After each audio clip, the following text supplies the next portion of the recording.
Hello, hello, hello. I'll just wait a second and see who jumps on. I want to say hello to people out there. I'm doing a really quick live actually on visibility, and it's been something I've been working on with quite a few people, and it's been a theme actually for years that a lot of people really freak out about being visible.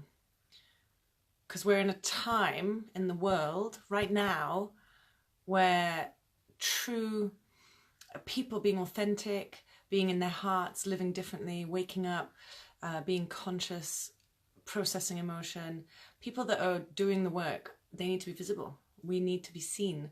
We need to be out there being living examples of a change. But people's bodies shut down and people freak out and freeze at the idea of being visible, whether it's doing a live or writing about what they do, or putting their services out there, or even speaking to friends and family about what they want to do, about their dreams and hopes. So if anyone's watching that's had if that rings true, just say, yeah, that's me. And thank you, Neil. He says, evening, Sarah, you are visible. Yeah, I'm doing it, but it wasn't always like this. There was a time where I would freak out about the idea of going live. I knew going live on Facebook would really help me out, like getting my message out. I was writing for years and like really getting into the writing and everything, and I was doing some public talks, but it's not the same as going on air and not knowing who's going to be watching you.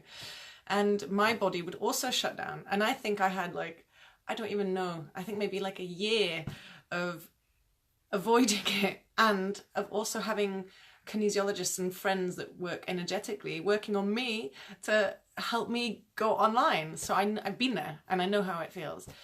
And a lot of people I work with, you know, like what basically happens is the idea, not even doing it, but the idea of speaking in public or speaking online or something like that, the body goes like, the legs go jelly, their mouth dries up, they're like, oh, they freak out, they're like, their minds go blank, like I don't know anything.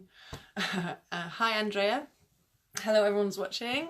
Hello, Owen, if you're still there. Old friend from childhood. So let me know if you've ever felt like that fear of being visible, or of speaking what you really do, or getting your message out there, or even telling someone something that, you know, would make your heart or your emotions visible in the world to them. And it can really freak people out. So, you know, and I think the normal you know, like, okay, so this is, you're feeling uncomfortable being visible. Oh, it's because you didn't like doing presentations at school or something like that, or that you might be found out that you don't know as much as you're supposed to know, or that you're a perfectionist and you might not be perfect, or that you might have to watch yourself back and that you can't cope with that because you're not who you think, you know, like your image of yourself isn't the one that you see when you look at yourself and go, that's not me. You know, there's like loads of like kind of surface level reasons why you might be really freaked out about being visible. And hello, Josie, my friend in Edinburgh. There might be, you know, so there's like lots of surface level reasons why you might be freaking out about being visible, or about putting your work out there in the world. And actually, I found with the work I do and how we can delve with kinesiology and getting feedback from the body, that it's never that simple. Like, the things that come up about people being visible and why they can't, or why their body switches off and they think they might die or something, the reasons can be really kind of strange and really obscure. Like, you wouldn't have thought that that's why that's happening. And I mean, I can't even remember exactly what all the things were for me, but there was definitely like a fear-death response almost, like, you know, I might die. And doing kinesiology with people, it's finding things like there is a fear of persecution, like certainly in the healing arts.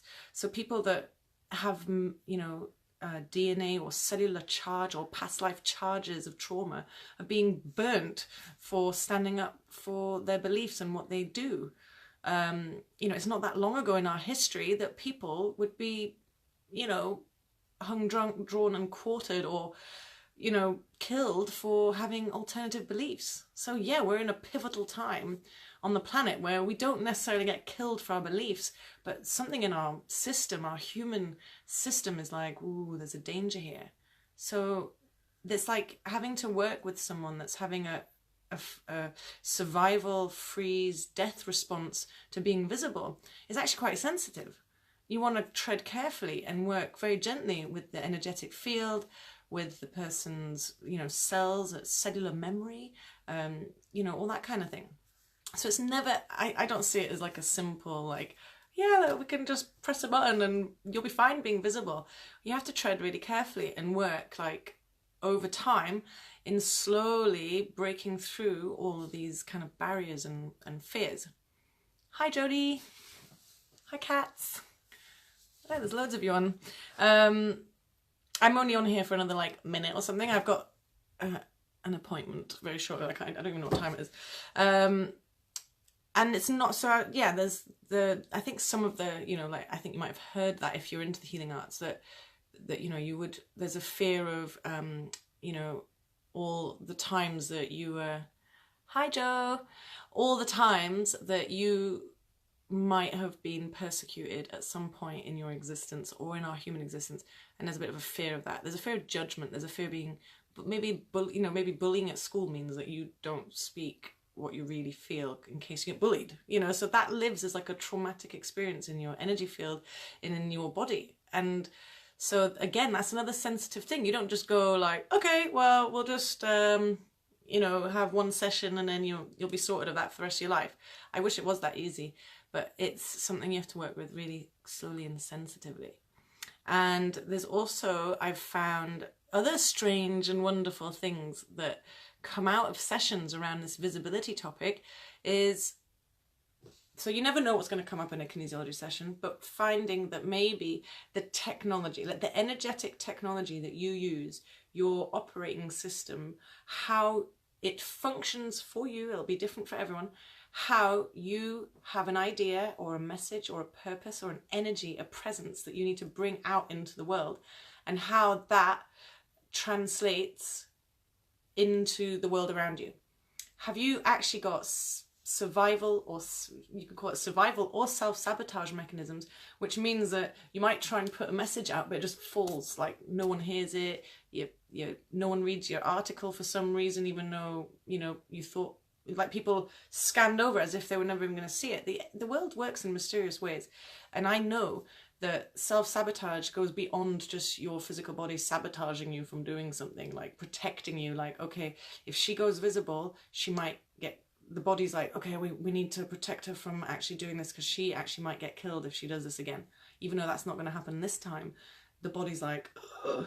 So I think things happen in our energy field where our message doesn't land where it's meant to. So even if you're trying to be visible and you're overcoming your fears of actually doing it, but it doesn't go anywhere and nothing happens, then there's work to do there. And within this, I call it like a technology that your voice uses to reach others.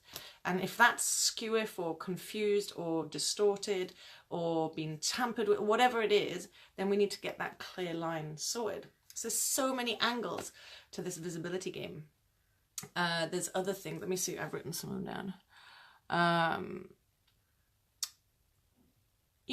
There's just this whole thing of too many people are playing small. And there's so many people out there, and I'm sure most of the people that probably listen to me, they've come on to this earth with a message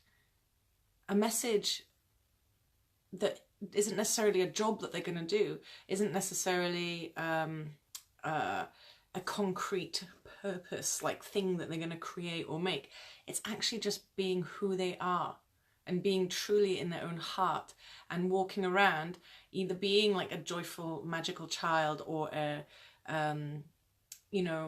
clear frequency of whatever it might be. They might have a superpower in like being amazing at grieving. There's so many ways that your purpose can manifest that isn't necessarily like something you're going to create or a job. that you could actually, you just need to walk around and just be really yourself. And I've fallen in this trap so many times. I think I have to do, and my purpose is like, I'm gonna have, you know, help people, impact people, blah, blah, blah. And actually sometimes I create more impact just walking down the street giggling with my child and other people seeing happy people. You know, sometimes that is all that my job was that day. And I'm sure all of you, your frequency is also unique. You've come here with like your own magical package of energy, and all you really need to do is walk around in it. So being visible isn't all about like being on your soapbox or something, but sometimes that isn't even coming out. You're hiding your frequency, you're hiding your gift, you're hiding your message. And there's so many things that might be encumbering that. And it might be an ancestral thing, a physical thing, an emotional, thought-based thing. There's like a whole realm of reasons.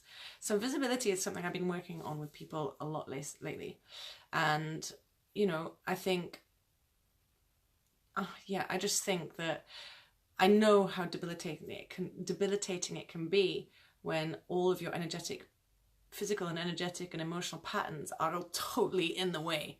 Like I know that when people were wanting, kinesiologists were helping me become more visible, like getting me online and doing this, was, you know, you can check, like I will be, I don't know, I'm going to create one online video a week or something. And my entire body, usually your arms just go flop because it's like your body's like, no, I will not go online. And then, my whole body was crumbling and I like literally melted onto the floor. That's how drastic it was. It was like, I don't want to. And someone just rang me, so it cut out. I hope I'm still here.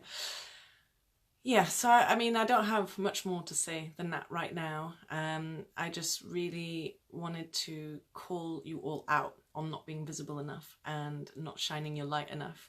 And what I really live for, and what my passion and drives are, I've been really looking into them lately. I've been really looking into what is it, why do I do what I do, and why, and then so that I can find that motivation to be more visible and do more work with people.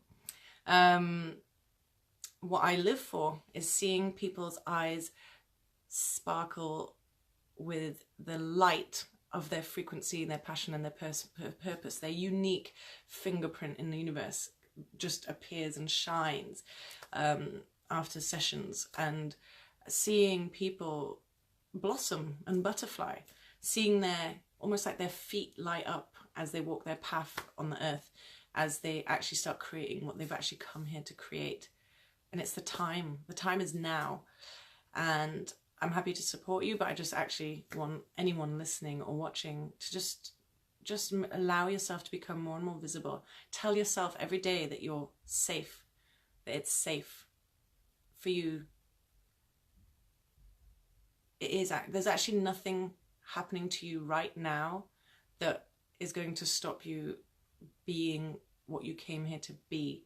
And what it is a lot of programming from our schooling systems, from our media. There's the little mini programs that you've carried into this life here and now, but we have the tools and the technology to start breaking that up and actually creating a clear, it's like a clear path for you to shine exactly what you need to shine. Kat says, absolutely, sometimes we can make a difference and ripple out more magic in just being authentically in life, in the moment, beyond any doing. Exactly. Yeah. So that's a really short one because I've got like loads of things I have to do now. And I just think as well that one last bit is that there's people out there that really need you, and they need you now, not next week, not next month. People need to see you shining right now. Your family members, your friends, your community, that person on the bus that's not feeling good about things. Just make people smile. You are needed right here, right now. So stop dilly-dallying in it. Lots of love.